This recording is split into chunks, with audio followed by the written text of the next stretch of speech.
So my name is Lerato Mpanza, and I'll be the facilitator for today.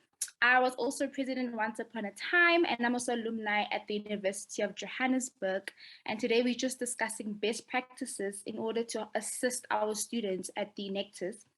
So just to start it off, our first speaker, just to read a little introduction to introducing this person. Okay, so the first person we have is Kory. So Kory is a serial social entrepreneur, a change maker, and a speaker, as well as a facilitator.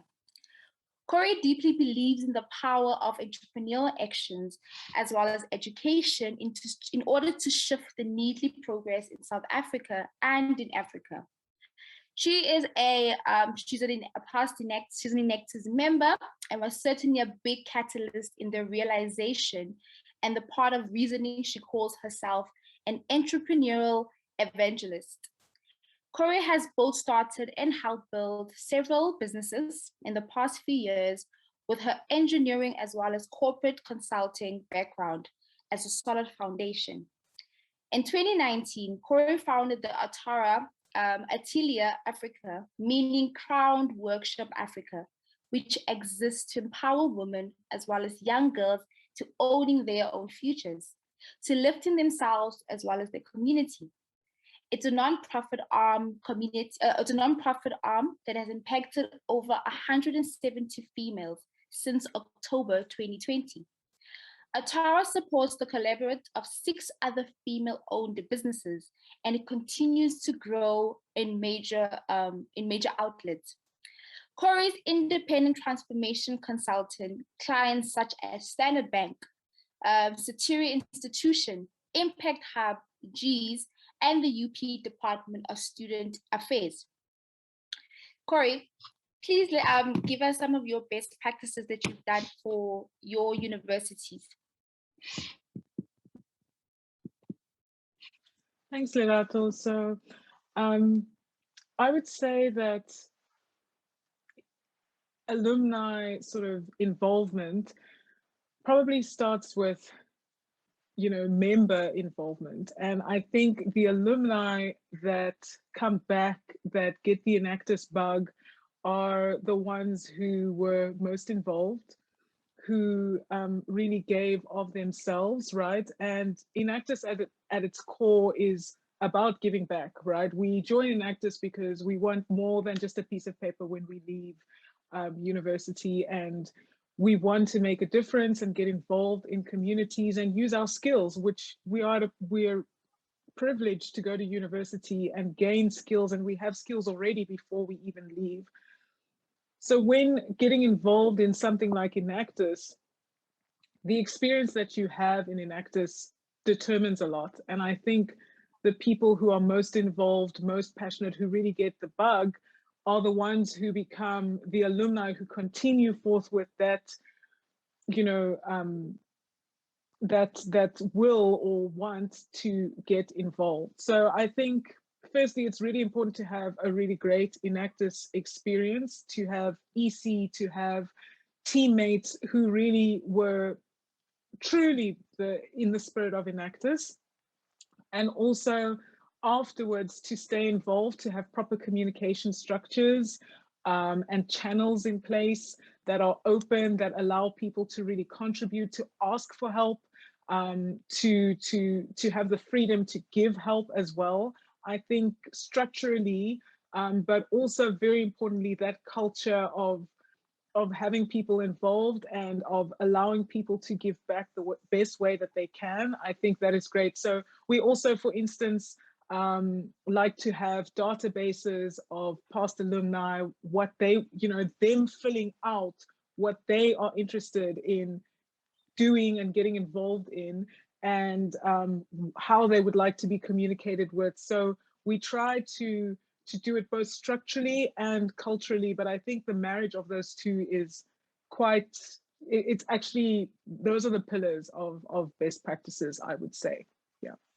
Definitely. Before we get started with discussing everything, just want to also introduce our second speaker. Our second speaker is KC Mathoma. He is a competitive leader and an entrepreneur with a very enthusiastic and captivating personality. This makes him unique and inspirational to the large and diverse audience. He's a corporate MC, a voice over artist, a public speaker, radio, TV personality, and an Enactus alumni from the University of Venda. It is just natural that he founded the Mathoma Foundation, which is a non-profit company in 2016, which is aimed at enterprising and youth development through the education and skills capacity, which is building in the Southern Africa. Casey, so what is your thought about how do you provide best practices? Thank you very much. Thank you very much, Lerato. I think Kory is very much correct in saying that being an alumni really starts with one being a student and being a student of the movement and get to within as best practices in alumni. I should be able to say, I mean, over the years, I should say that I started from an era of what we call SIFE, Students in Free Enterprise, what SIFE is, but SIFE is Enactus before Enactus was Enactus, right? Mm-hmm. And from there, I'll be able to say the era has changed from where we are to from where we were to where we are now. But most importantly, I think some of the things that I have learned and has been part of the pillars of what I usually implement when working with some of the teams. I've worked with University of Venda as an alumni. I've worked with Wits University also as an alumni, and I've engaged different teams across the country as an alumni in an advisory role. But I believe that part of what is key is learning the experience of failure and utilizing it in making sure that you don't make the same mistakes again.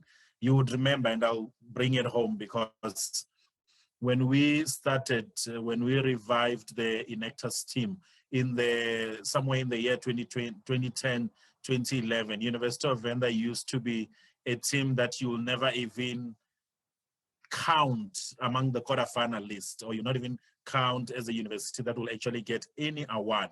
But the failures of the 2010, 2011, 2012, 2013, 2014 actually taught us a lot on how to do things better. And I always say to the teams, whenever we would have to be engaging with the teams, and say, this experience that you get should be actually make you a better team going forward. And I'm just going to highlight 3 things that I think would fit in the best practice. 1, there needs to be a leadership succession plan within the team. If I mean, I was a president, I joined the team, immediately I became a deputy president, and then I came back and the team said, you need to be a president again. At that time, I realized that I'm being a president for the 2nd time because there was no succession plan that was there. And that's one of the things that we got to implement. 2, we then realized that there is a need to have some of the projects that we need to develop a model that could be able to be implemented everywhere. All the teams that I've interacted with have always said, if you have a project and your project can only be implemented in Venda, can only be implemented in Pretoria, and cannot be implemented in Kenya or Swaziland or any other country, then that project does not suit or should not be one of the projects that you work on and go towards presenting in the nationals.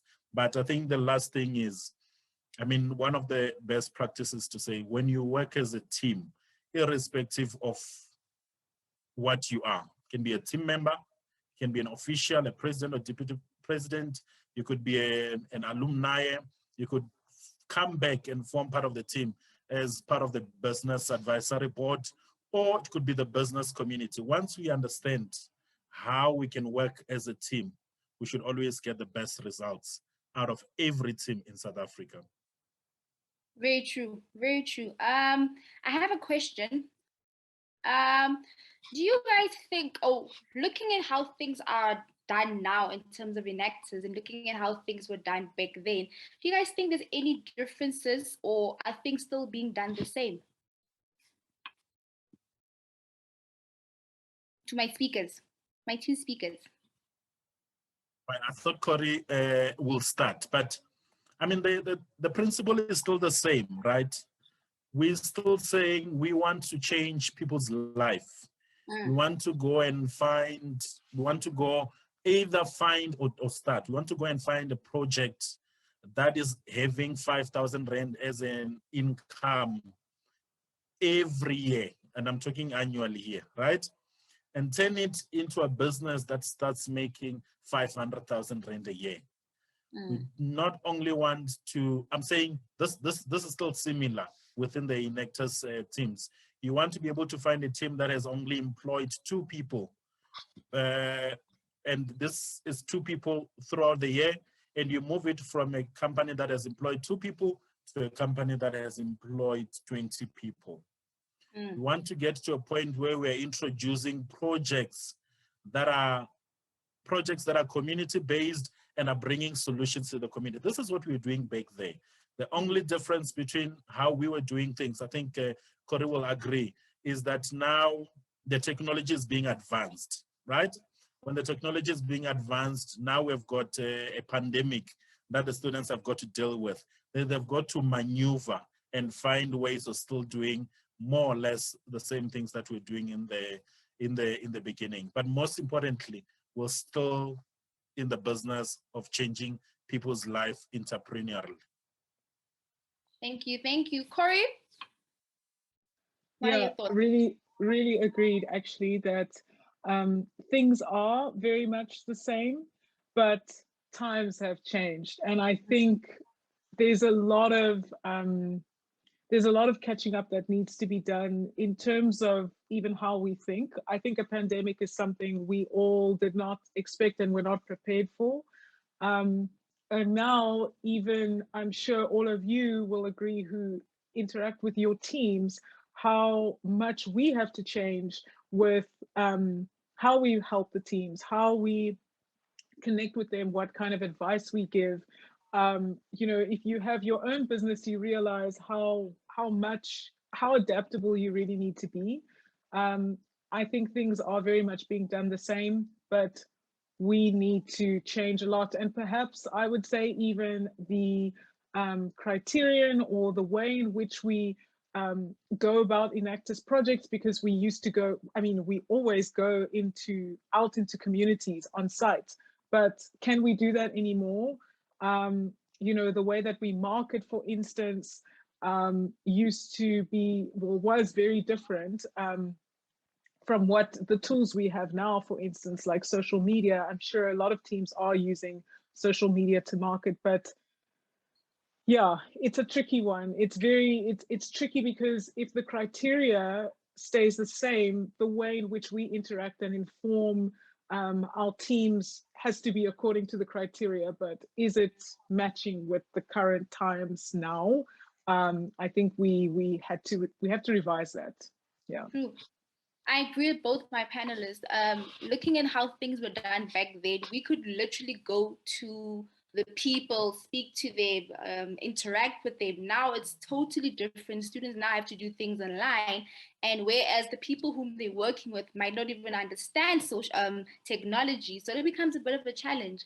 So I think both my panels are correct. Like, things have advanced. Things have truly advanced now for students. Now I feel like they can even utilize technology to their advantage. They can come up with different ways of coming up with solutions for these people.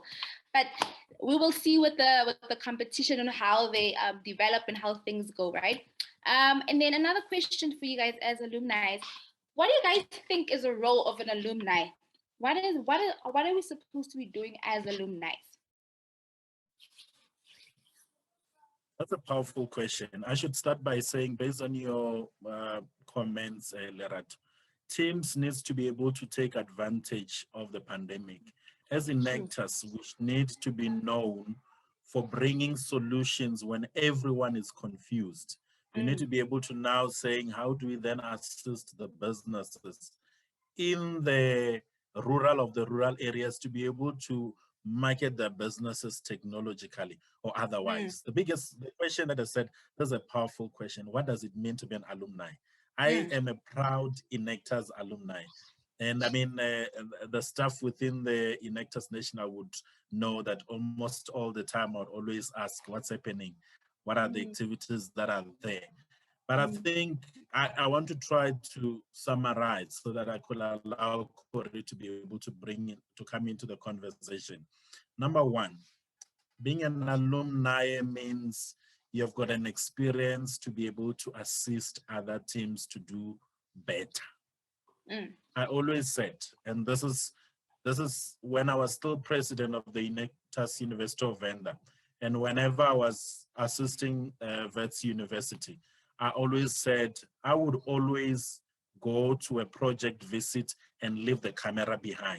It's not about reporting back to national office, but it's always about making sure that the projects that are there are changing people's lives. So all alumni, and I think this should be a call for all alumni throughout South Africa. We have been through the changes at Enactus. We understand from when the criterion were at a certain, or were being done at a certain way, and our criterion have even changed, and when the program is evolving over the years. So we've got the knowledge and the expertise to be able to go back to the teams and be able to assist them. Two, I'm a brand ambassador. As an alumni, I believe I represent the Enactus brand. I don't just represent the University of Venda brand. I mean, when I was a president, I was known as an Enactus person within campus. Some people will mention the name Enactus before they mention University of Venda and other activities that I've been involved in, which includes radio and otherwise. But I am a brand ambassador for Enactus. And being a brand ambassador means we then need to be able to play that role everywhere we go. If I find students who are studying at a certain university through other programs that are not even Enactus, I always ask, are you part of an Enactus team? And from saying are you part of an Enactus team, I then have to explain and say, this is what Enactus is. This is what Enactus is about. And then after that, you realize that being a brand ambassador means I sell the brand of Enactus. I think the last thing is we carry, I think Kory will agree, man, at Enactus, I always feel like we have unfinished business, right? And when I say we have unfinished business is because there's a lot we wanted to do, but we had to give a chance to others to lead so that we become alumni. So it means now, as an alumni, for me, being an alumni means I have an opportunity to assist any team in South Africa to achieve some of the things that I did not manage to achieve. I wanted to go to the World Cup overseas. Fortunately, our team attended the World Cup in South Africa. Kory, your thoughts? Yeah, actually, thank you, Casey, because you raised a very good point in terms of being an Enactus ambassador. So as alumni, the alumni group is always growing. Every year, there are members joining the alumni of your respective university and of Enactus South Africa. So there are quite a number of you, and you've had your own Enactus experience, which is part of what you can bring back to the team. Very importantly, that Casey mentioned is learning from mistakes. So important. And having a succession plan, so important. Not repeating mistakes of the past, especially when things went terribly wrong. Let's learn from our mistakes and be better. But also, now that you're an alumni, you've left university, maybe you have gotten a job at a company in corporate or started your own business, whatever it is, you have really valuable experience that you can bring back to the team, which is very much needed because, again, Enactus is obviously a student organization and people are still studying. There's so many valuable skills, not just in terms of, okay, whatever you're learning in corporate, like professionalism or whatever, but also in studying, right? These are students who have to balance studying and giving back to the community, which is a passion, but studying comes first. So having the alumni come back and kind of, let's say, workshop hard skills, but also softer skills has really found to be invaluable, because you were a student once and you were an Enactus member once. I think part of the role of an Enactus alumni is, yes, to get involved and give, you know, their expertise and part of their experience when they were members, but also to stay informed. And that's why I mentioned the communication structures and channels earlier, is to have a way that works for a lot of people, because there's so many people in the alumni that's ever growing every year, but there are only a few EC members. So I think to have good channels where people's skills and willingness can be put to good use, but also there's a place and a structure for that to be followed, so that people are informed, and when needed, they are called upon to assist in certain areas. But also, I think it's important to step back and give the team space, right, to have their Enactus term. As tempting as it is, you know, we, like, as Casey said, we have unfinished business. We have things we really want to get involved. Everyone had their own opinion, right, about what worked and what didn't. And I think it's also important to balance contribution with space, and allow the team members to have, you know, to have their own space, like their own oh, English is failing me now, but to have their own to have their own path, right, to create the experience that they want to create, and not be too involved and not strangle, you know, their experience. I think it's hard to manage, and that's where the communication channels are so important, to manage all these people, yeah, and meet everyone where they are at. Yeah. Very true, very true. Thank you guys so much. I'm going to open up the floor to our audiences so they can ask any questions. There are a few questions that have been typed. Firstly, from Afusi Anna, she's asking, what methods will you advise some alumni who are starting businesses in this pandemic? What are the do's and don'ts that you can say as people who were active in Enactus? So what are the methods that you guys can advise for people who are starting businesses? And basically, what do you guys think are the do's and don'ts that you can, the people who are active, for those who are active in Enactus? I can start this time, since I'm already unmuted. I would say, you know, starting a business in a pandemic is actually a good thing.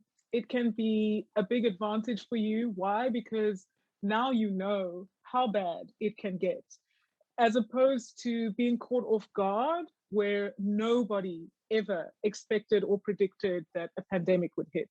So have a look at ways to be agile, build agility into your business right now.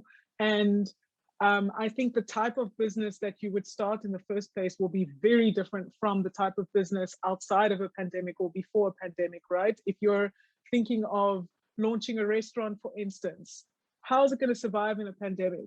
How are you going to diversify your offering to become more than just a product, for instance, but a service? Because a service can do quite well in a pandemic as opposed to just a product. And many restaurants, for instance, are now moving from, you know, just a restaurant, a sit down, to takeaway, and who have loyal customers. Very importantly is focus on the customer. You have to understand their pain point and understand how you can really solve that for them in any state, pandemic or not. You know, now that we have social media, you can reach a lot more people. How will you do that and use that to your advantage? But is up to you and your creativity. But I definitely think, build agility into your business now, and find ways that you are really going to serve your customer deeply. Perfect. Casey? I think Kory has covered majority of the things I would have mentioned, but I think now, right, during the pandemic, is actually the best time to start a business. I'm currently, I started like 2 startups that are only picking up now during the pandemic. One of the startups, basically, I'm doing a consult. So both of them are more of management consulting, but another one is a management consulting dealing with stakeholder relations and social facilitation work. And we assist Sanral's work in the Limpopo province. But another one is got to do with issues of marketing and communications and branding, but more on a strategic level, right? And I'm mentioning this because I believe majority of the people have said starting a business is difficult, starting a business is expensive. One of the do's and don'ts of starting a business is don't say it's impossible before you can experience it, right? And I want to give three simple businesses that I feel that people can be able to start during the pandemic. And I'm saying it's one of the best times. I know Kory has spoken about a service and a product type of a business. It's not everyone who's innovative, right? And it's not everyone who will come up with the best innovation to be able to bring in money. But one, if you, because now you know that, and I'm taking it a little bit further, right? Now you know that majority of the people, some of them are scared of COVID and they don't even want to leave their house. You can actually start a business where you go buy grocery and deliver in their houses, right? While you're also staying safe. So this is more of a delivery type of business. Because you know that majority of the people are working from home, you can actually start a cleaning business. And I'm saying this type of businesses that one can start now during a pandemic that would even be cost effective. I mean, how much do you need to start a cleaning service and start go and clean in Kory's office and say, once a week, I'll come and do this. Number 3, some people fitness, I don't know how to call it, right? Some people are very deep in fitness, right? You can start an online Fitness class fanatics. or online fitness club. Yeah. That's it. You know. So I'm going back to the issue of starting a business during a pandemic. It's actually impossible until it is done. Part of what we need to do in starting a business is you just need to start. Don't try to do everything at once. You are not going to be able to solve all problems. 2, don't start a business that you know that the COVID-19 regulations is going to end it before it even starts. Right? I mean, we can go on and on and on and on and on. But I believe that this pandemic presents us with opportunities that we can be able to take advantage of.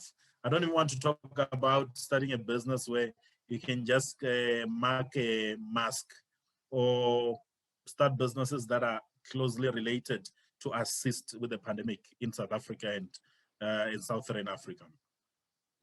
Thank you, guys. Thank you. Second question from Tulani. They're asking, now that technology has changed and the economy is slightly dropping, what have you guys prepared to overcome such challenges? And are there any strategies in preparation for such? And what are the barriers? And then remaining the performance team, even though there are barriers such as COVID, distraction, and operation of the organization. So I basically think Tulani is asking, now there's technology happening and all these different challenges that we are encountering. Are there any strategies that we can use in preparation for those? Casey or Kory, anyone? So I would say, as I said, the pandemic is something no one predicted. And I think this is where we need to pull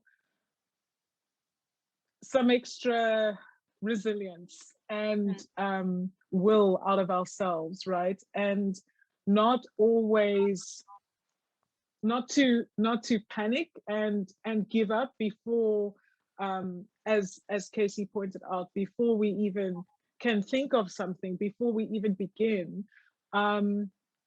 It is hard, that's for sure, but it's also mostly tough mentally. So the first most important thing I would say before even getting alumni and BAB involved, if you have, is to really put together as a team and band together as a team and decide like who's in, who's really in it for the long haul and who really wants to be involved, because where there's a will, there's a way. I know, for instance, there were team members who were in different countries. Some of our team members are from Swaziland, Botswana, Namibia. You have to decide how is it that we can still communicate and keep in touch in a strategic way, because we know data is a huge issue, even for our beneficiaries, especially for our beneficiaries. So how are we going to communicate and stay in touch in a way that can help the operations and help us keep moving forward? Communication is huge between your team, but also between your beneficiaries. And communication is what your relationship comes from. Like, how have you been relating with your beneficiaries, so that you can really have the hard conversations and the real talk of how are we going to do this to make sure we keep moving forward. I think, yeah, we can't, this is not the time that we can afford to give up. So I wouldn't, we can go into lots of strategies and brainstorming, but I think the most important is for the team to make a collective decision and really come together and decide how they're going to communicate, who's going to take what extra responsibilities, because that's what it's going to have to be, and how can we communicate with our beneficiaries, because our beneficiaries don't have the luxury of giving up. They need to put food on the table, and there has to be ways in which they have to be able to do that, and that we can still be of service, pandemic or not. In fact, especially in the pandemic, people need to put food on the table. So I would say this is something where you need resilience and agency and willpower to really figure out, okay, if it's bit by bit, if it's a common, source or area where we dump our ideas and our contributions bit by bit, that we can move forward, it has to happen. So yeah, that's what I would say. There's no magic silver bullet, unfortunately. Definitely. Casey, anything you want to add on? Yeah, I think Kory is right. I'm just going to give one strategy. Develop smart plans. Plans that are specific, that are simple, plans that are measurable, plans that are attainable, plans that are realistic, plans that are time-bound, right?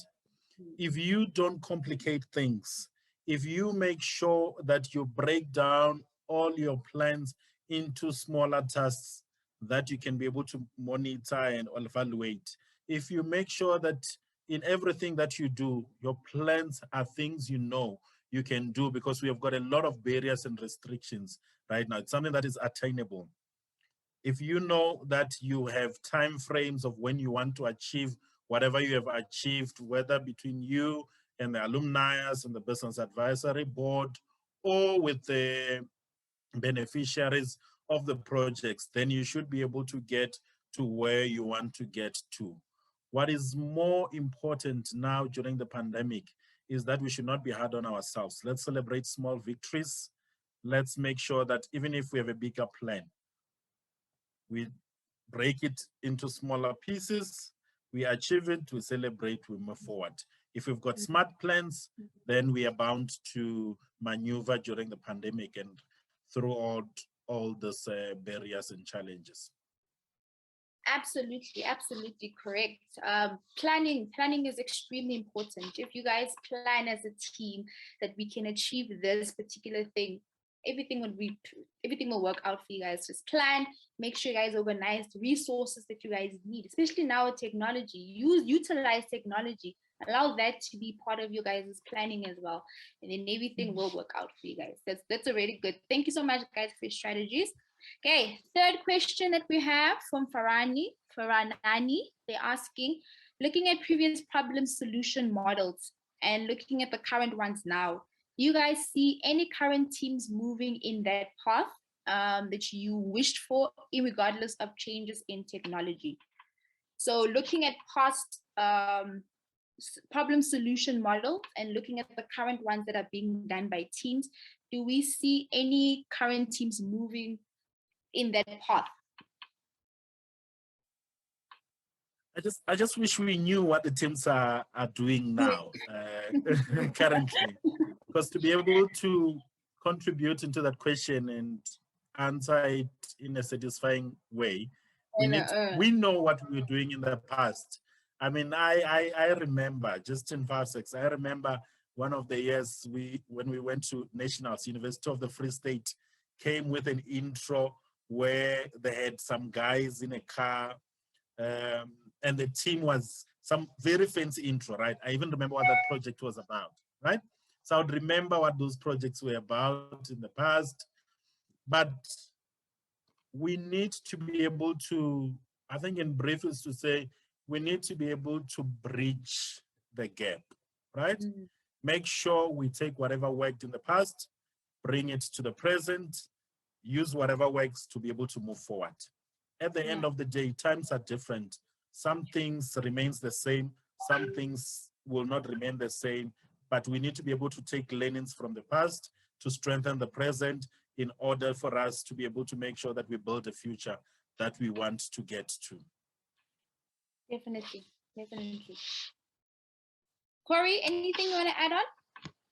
Yeah, I think it is like being an alumni is like being a parent or an elder, you know, and it's so difficult to judge or say, you know, as we would have wished when we are not in the current team's position. Honestly, we can, you know, speak from a bird's eye view and from our own experience, but we haven't had this experience. And granted, it is a very difficult time. As I said, even in our team, we have people from different countries, neighboring South Africa. And I know, for instance, data has been an issue, communication has been an issue. So things are definitely bound to happen a lot slower. And as Casey said, I think the only thing we can do is, you know, like a parent, wait to be called. When are you in trouble? Where can we help you? And also be encouraging more than anything, be solution orientated more than anything. I don't think anyone can say that they are where they wished to be. You know, you just can't compare. So yeah, we're supportive and we wait, and we also celebrate small wins, as Casey said. I think that's what's most important. Yeah, definitely. We don't really know what you guys are really doing as new Enactus members, but as Kory said, all we can do is to support you guys, give you guys advice at what we were doing back then and how you guys can use what we were doing back then into your new projects. But yeah, that's how we can answer it. Okay. The next question is from Sipogazi. How did Enactus prepare you for your respective careers? Interesting question. So how did Enactus prepare you guys for your respective careers? This is a really good one, because I think the entrepreneurial action in Enactus is invaluable. And that's why I call myself an entrepreneurial evangelist, because it's so important to have that agency, that will, that you know, growth mindset that you get in Enactus, and you get to cultivate, and you get to learn from people who've gone before you. I'm sure a lot of, you know, when you're a member and you see the people who've gone through Enactus and come out the other side, and who have gone on to you know, have great careers and successful careers, you look up to them, and you actually had access to them in a way as mentors or as advisors. So I think the entrepreneurial side, which no one else can really teach you, you have to experience, that really opened up for me personally you know, my mind in, firstly, even in options of careers, because even though I studied engineering, I went into management consulting, and specifically management consulting because you get to work with other businesses. So I, in effect, wanted to just continue what I was doing in Enactus in my work, and found that really fulfilling and rewarding and exciting. So I think even the type of work that you choose is different after Enactus. You're not going to settle for not making a difference. And also the skill set of being solution orientated, really being proactive, depending on what type of a member you were, is absolutely excellent preparation, because you learn things in Enactus that your degree won't teach you. And that is what shines through in interviews and the way that you speak and answer and think. And that's kind of what makes your competitive edge over somebody else, I'd say. Casey, anything you want to add? Thank you very much, Lerato. I don't know, when Kory was speaking, I could hardly hear her. I don't know if it's my network. Please bear with me. But I think there are a few things I want to mention, just on top of what Kory had mentioned. One, Enactus, for me, has contributed in being the type of leader that I am today. Two, Enactus has taught me everything I need to know about networking. Three, Enactus has assisted me in knowing how to work under pressure. In 2011, 2012, if not 2010, 2011, we were still doing Enactus nationals at Emperor's Palace, right? We never slept for the whole night while going towards you know, the nationals. We never slept. We were working on our presentation. And then the following day, when we were presenting, one of the ladies collapsed on stage, right? And when she collapsed, the whole team, and she's the one who was the driver of that whole presentation. To cut the long story short, we did not even go beyond the first round of that national competition. I think it was 2010, 2011, or 2011, 2012, right? So the type of pressure that we got through, the type of emotional roller coaster that Enactus nationals, and the idea of having to work on the projects prior to the nationals helps us to work under pressure and prepare for the unthinkable, right?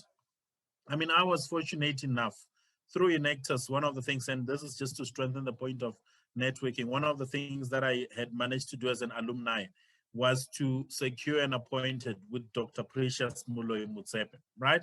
And I could be able to sit with her for about 45 minutes and get to speak to her about my ideas and what I want to do and how Motsepe Foundation can be able to assist, right?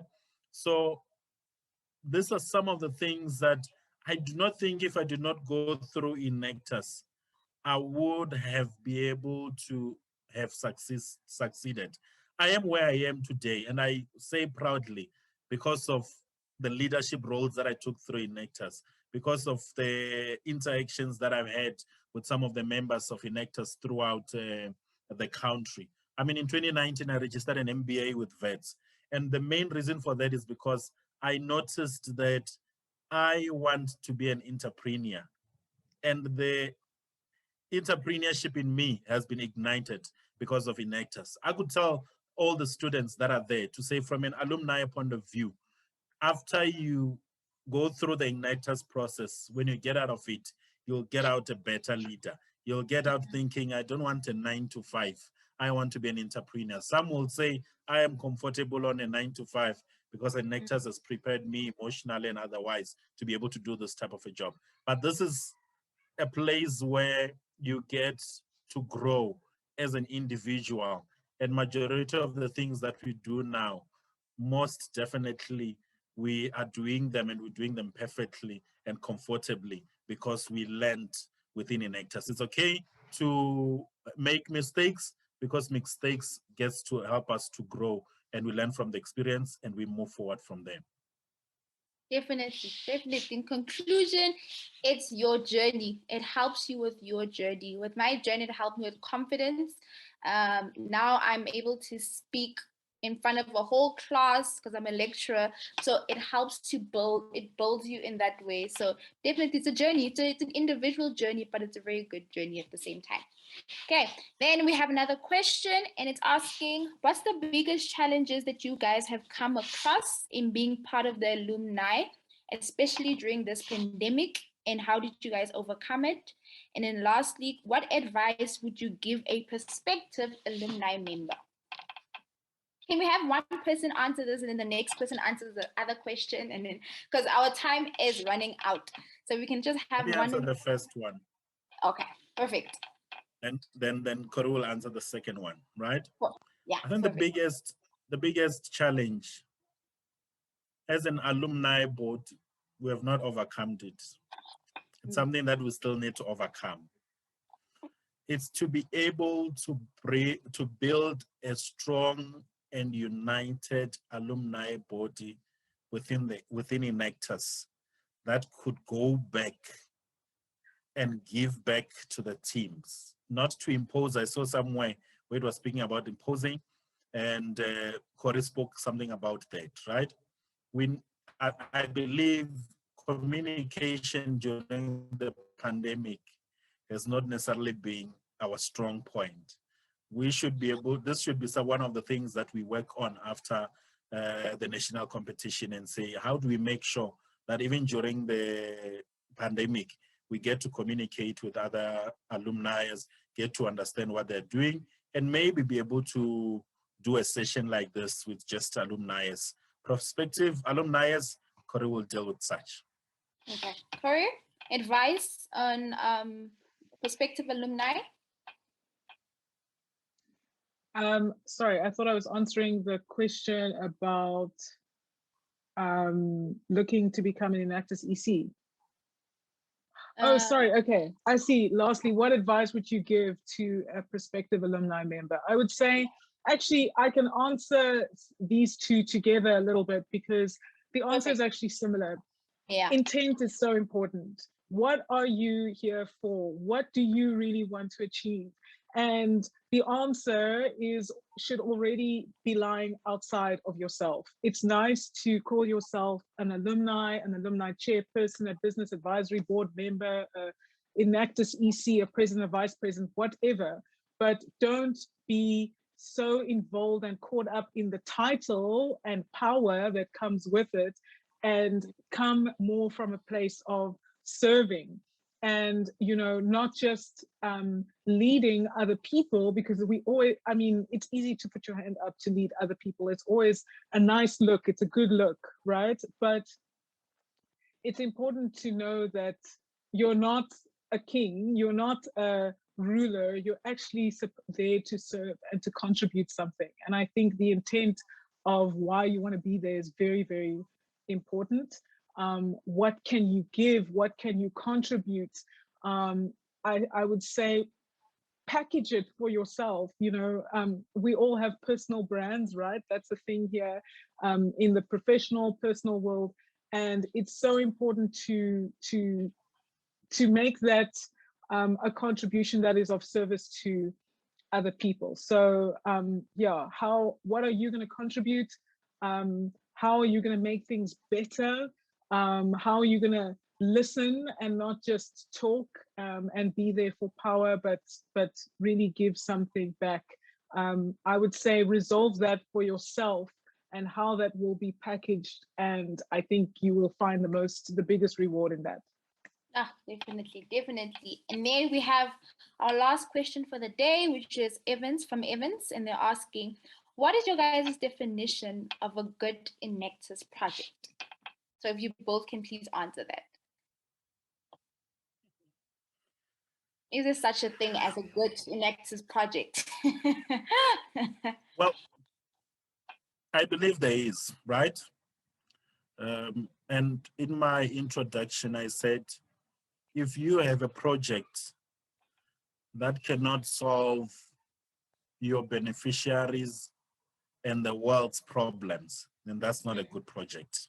Mm. If you start a project, let it be a project that you can develop a model that can actually be implemented in other parts of the world.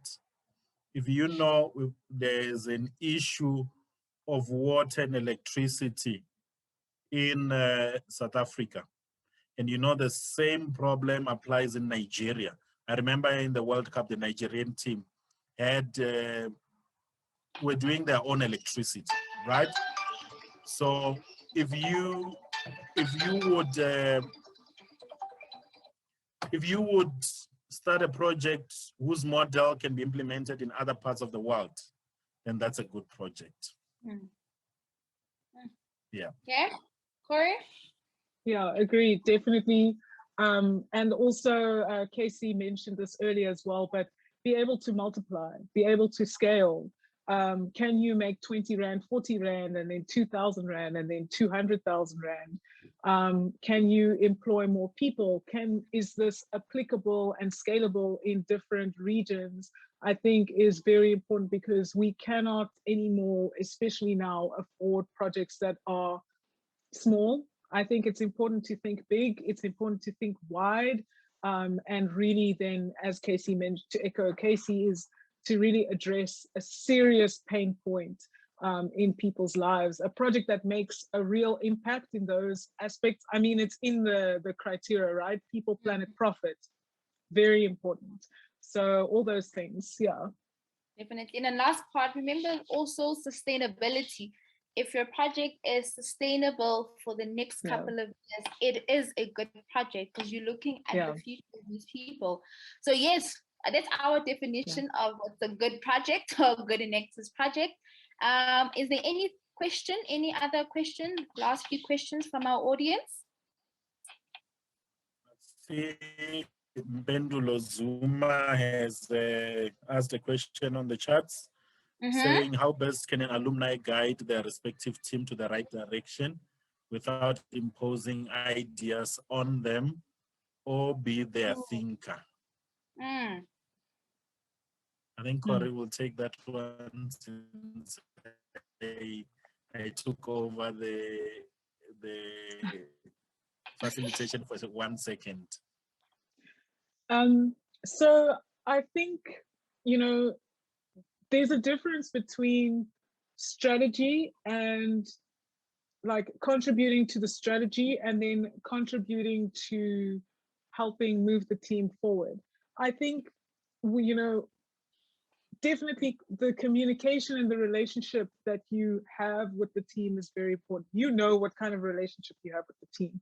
And obviously a poor relationship means less listening, less following or agreeing on what is suggested. So I think the way in which you approach communication is definitely dependent on the relationship, and is obviously very important if you actually want to achieve anything to move, have anything move forward.